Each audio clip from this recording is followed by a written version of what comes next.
Do you have sympathy for the left politically, particularly the Marxist or group identity focused types? I feel like the left has a point. And a lot of leftists, many leftists, have their heart in the right place, even though they may be misguided in some aspects of their thinking. Well, I have plenty of sympathy for the left.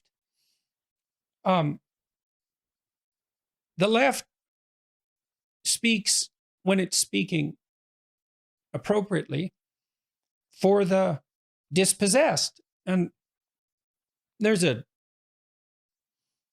unequal distribution of talents and resources in the world.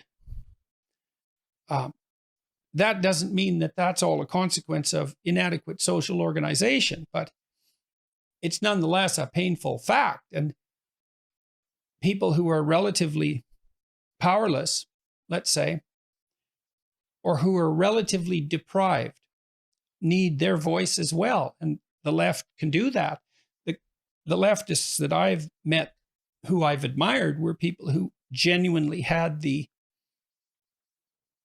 interests of the working class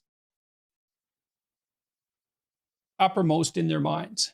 And they were usually trying to facilitate the ability of working class people to move forward in the world and to negotiate as well, rather than focusing their attention on punishing the hypothetical oppressors. So, yes, I have sympathy for the left.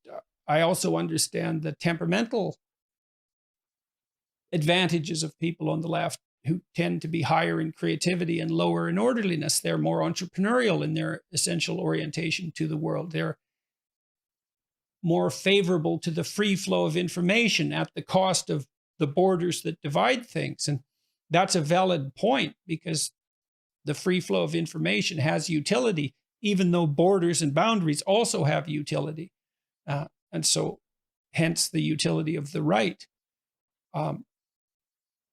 It isn't the left per se that I've ever objected to. It's radical, bitter utopians who place evil somewhere that's convenient for them morally, and then have a target for their unexamined malevolence.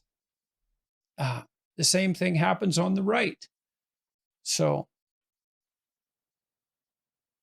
of course, the left has a point.